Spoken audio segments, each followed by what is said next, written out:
기도하시겠습니다.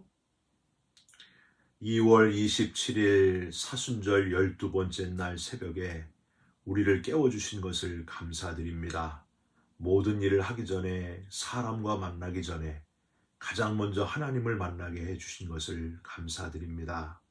욕심과 인간의 소욕을 따라 행하여 죄의 길에 휩쓸리는 자가 아니라 하나님의 음성을 듣고 하나님의 마음 두신 그곳에 우리의 손과 발을 사용하는 거룩한 성도의 하루가 되게 하여 주시옵소서. 우리를 낙담시키고 답답하게 만드는 염려와 근심이 다 떠나가게 하시고 주님 주시는 평안과 위로와 기쁨으로 채워 주시옵소서. 우리의 기도 들어주시는 예수 그리스도의 이름으로 기도 올리옵나이다. 아멘. 오늘은 마태복음 4장 1절부터 4절까지의 말씀입니다. 그때 예수께서 성령에게 이끌리어 마귀에게 시험을 받으러 광야로 가사 40일을 밤낮으로 금식하신 후에 줄이신지라. 시험하는 자가 예수께 나와서 이르되 내가 만일 하나님의 아들이거든 명하여 이 돌들로 떡덩이가 되게 하라.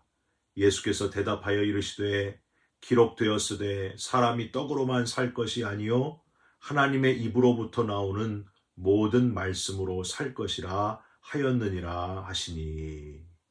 아멘.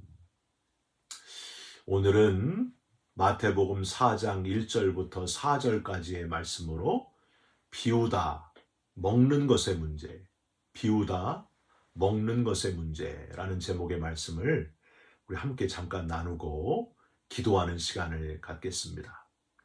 여러분, 그동안 코로나 바이러스로 몇 년 동안 얼마나 고생이 많으셨습니까? 지금도 여전히 코로나 바이러스가 계속 횡행하고 있다고 하는데, 그래서 많은 분들이 조심하고 있지 않습니까? 중국 과학원 공동연구팀이 3년 전에 이렇게 발표했던 것을 여러분 혹시 기억하십니까? 신종 코로나 사스는 과일 박쥐에서 발견되는 HKU9-1 바이러스가 공통 조상이라고 보고 있는데, 주로 중국인들이 야생 동물을 날것으로 먹는 습관에 의한 가능성이 높다, 이렇게 발표를 했습니다. 전 인류를 죽음의 공포로 몰아넣은 코로나 바이러스의 최초 원인이 바로 먹는 욕망, 탐식에서 비롯되었다는 겁니다. 이 같은 탐식, 먹는 것을 지나치게 욕심내는 것은 사실 모든 인간들에게 있는 욕망이라고 하는 거예요.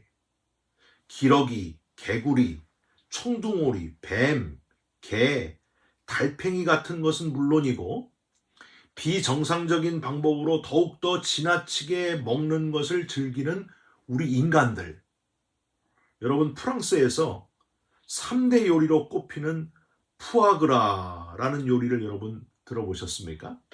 사진 보실래요? 예, 이렇게 생겼습니다. 이 요리의 주 재료는 거위의 간입니다. 좋은 거위의 간을 얻기 위해서 거위를 잔인하게 학대해야 한다 하는 겁니다. 여러분, 우선 거위를 틀에 넣어가지고 전혀 꼼짝도 할 수 없게 만든 다음에 깔때기를 거위 목에 집어넣고 강제로 곡물을 거기다가 이렇게 쑤셔 넣게 되는 거예요. 이걸 반복해서 쑤셔 넣게 되는데, 거위가 옥수수를 잘 삼키도록 이따금씩 거위의 목을 손으로 훑어내리고 이렇게 한다는 거예요. 이렇게 강제로 음식물이 투여되면서 거위의 간이 지방질로 덮이게 되고, 그 크기가 정상적인 간의 5배에서 10배까지 커지게 되는데, 그래야 푸아그라가 제맛이 난다고 합니다. 여러분, 좀 너무하지 않습니까? 한국 반달곰 사육 농장에서 곰 쓸개즙을 얻기 위해서 곰의 담낭에 고무 호스를 강제로 꽂는다는 것, 여러분 들어보셨지 않습니까? 인간의 탐식이 얼마나 지나친지 우리는 진지하게 고민하면서 반성할 수 있어야 됩니다. 이스라엘 백성들에게 광야에서 매일 만나를 내려주셨던 하나님, 그날 내게 꼭 필요한 양식을, 일용할 양식을 주셨던 하나님의 그 뜻을 우리가 묵상하시면서 우리 인간이 얼마나 지나치게 먹을 것에 욕심을 내고 있는지를 깊이 생각하시고, 별것 아닌 것 같은데 아주 중요한 이 먹는 문제에 대해서 스스로를 돌아보는 이 사순절 기간이 되었으면 좋겠습니다. 오늘 본문은요, 우리가 아주 잘 아는 예수님께서 40일 금식하신 후에 3가지 시험을 마귀에게 당하신 그런 이야기입니다. 여러분, 3가지 시험이 뭐였어요? 첫 번째는 이 돌들을 떡덩이가 되게 하라. 두 번째는 성전 꼭대기에서 뛰어내려라. 마지막 3번째는 내게 절하라. 이 세상의 절반이라도 내게 줄 것이다. 여러분, 왜 이 3가지 시험 중에 돌을 떡덩이가 되게 하라는 시험이 가장 첫 번째 시험일까를, 왜 그럴까를 여러분은 한번 생각해 보신 적이 있습니까? 물론 40일을 금식하신 예수님께서 가장 육신적으로 필요하셨던 것은 먹을 것이었음을 마귀가 잘 알기 때문일 겁니다. 인간의 육신의 한계를 너무나 잘 알기에 약점을 집요하게 공격하는 마귀의 특징을 우리는 여기서 발견하게 됩니다. 그런데 여러분, 이런 생각을 한번 해보셨어요? 바로 먹는 문제가 모든 문제 중에서 가장 죄처럼 보이지 않는다는 사실이에요. 여러분, 아담과 하와를 한번 다시 떠올려 보십시오. 특히 뱀이 하와를 어떻게 유혹을 했다고요? 창세기 3장 1절. 하나님이 참으로 너희에게 동산나무의 모든 나무의 열매를 먹지 말라 하시더냐? 여기서 이 참으로라는 표현 속에는 먹는 게 뭐가 그렇게 문제가 되냐 하는 의도가 들어있다고 하는 거예요. 먹는 게 뭐가 그렇게 문제라고? 설마 먹는 것 때문에 하나님이 벌 주시겠느냐? 그런 질문이에요. 여러분, 한국말에 이런 표현이 있지 않습니까? 개도 먹을 때는 건드리지 않는다. 왜 먹는 것 갖고 그러냐? 이런 말들. 먹는 것이 큰 문제가 되지 않지 않느냐. 배고픔을 어떻게 봐줘야지. 그런 의도가 이렇게 깔려져 있지 않습니까? 결국 이 말에 넘어간 하와가 이 먹는 것 때문에, 먹는 것 갖고 하나님이 뭐라 그러겠냐 이렇게 얘기하니까 하와가 하나님의 말씀을 또 싹 바꿔버립니다. 하나님께서 먹는 날에는 정녕 죽으리라 이러셨잖아요. 근데 하와가 뭐라 그래요? 죽을까 하노라 라고 바꿔버립니다. 먹는 것이 그렇게 큰 죄는 되지 않을 것이다, 별거 아니야 하는 그 안일함이 죄를 일으키게 만들었다고 하는 거예요. 여러분, 먹는 것은 지극히 자연적인 현상이다 하면서 결국 지나치게 먹게 되고, 먹는 것이 단순한 생존의 의미가 아니라 내부적인, 우리 인간의 내부적인 공허와 갈증, 결핍과 인간의 한계를 넘어가려고 하는 욕망으로 발전했다는 사실을 우리는 잊지 말아야 됩니다. 여러분, 이 먹는 문제가 또한 강력한 단절과 분리를 만든다는 사실도 여러분 알고 계십니까? 더 많이 먹고 탐식함으로 가난한 자들을 더 가난하게 만들고, 지나친 음식과 미각의 쾌락을 추구함으로 합법적으로 사람들 사이에 구분을 짓게 되고 경계를 만든다고 하는 사실이에요. 여러분, 이게 먹는 게 별거 아닌 것 같아도 엄청난 문제가 된다는 거예요. 발전한다는 거예요. 여러분, 제가 조지아 주에서 5년 동안 살았는데요. 거기 한인들이 한 3,000명 정도 되는 작은 도시, 어거스타라는 작은 도시에 살면서 참 안 좋았지만 참 좋았습니다. 2가지가 같이 있었어요. 참 안 좋았던 건 뭐냐면 한인들이 갈 수 있는 식당이, 한식을 하는 식당이 3개밖에 없었다는 거예요. 여러분, 얼마나 힘들었겠어요. 얼마나 힘 빠져요.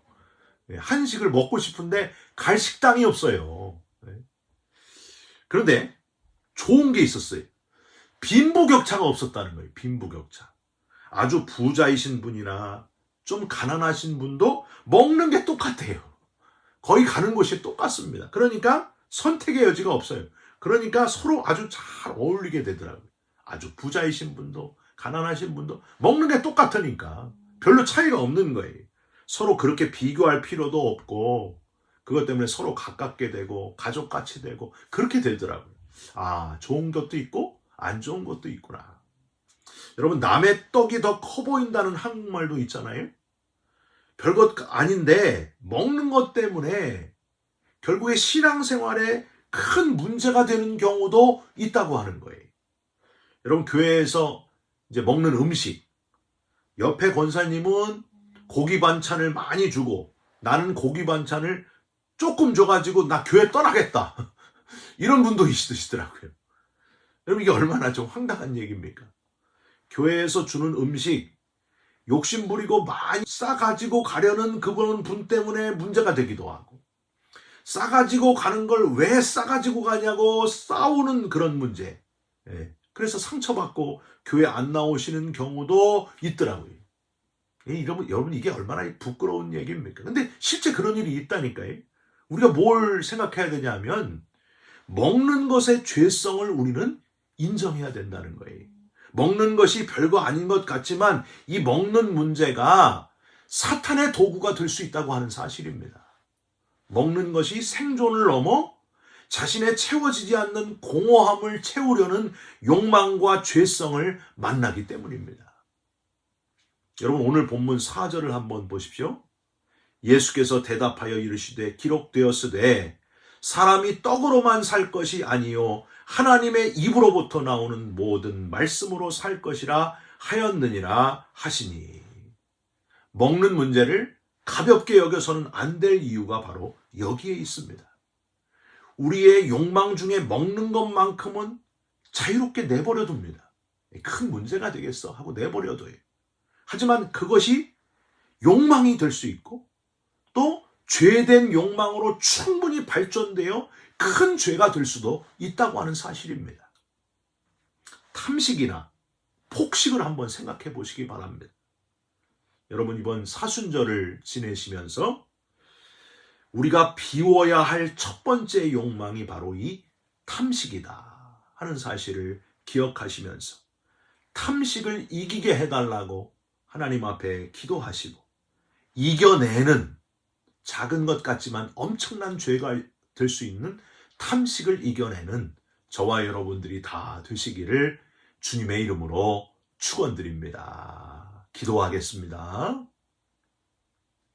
하나님, 탐식도 별거 아닌 줄 알았는데 죄가 될 수 있다고 하는 것을 깨닫게 해주시니 감사드립니다. 죄처럼 보이지 않아 별것 아닌 것으로 소홀히 하는 우리의 부족함을 깨닫게 해주셔서 감사드립니다. 탐식을 비우게 하여 주시옵소서.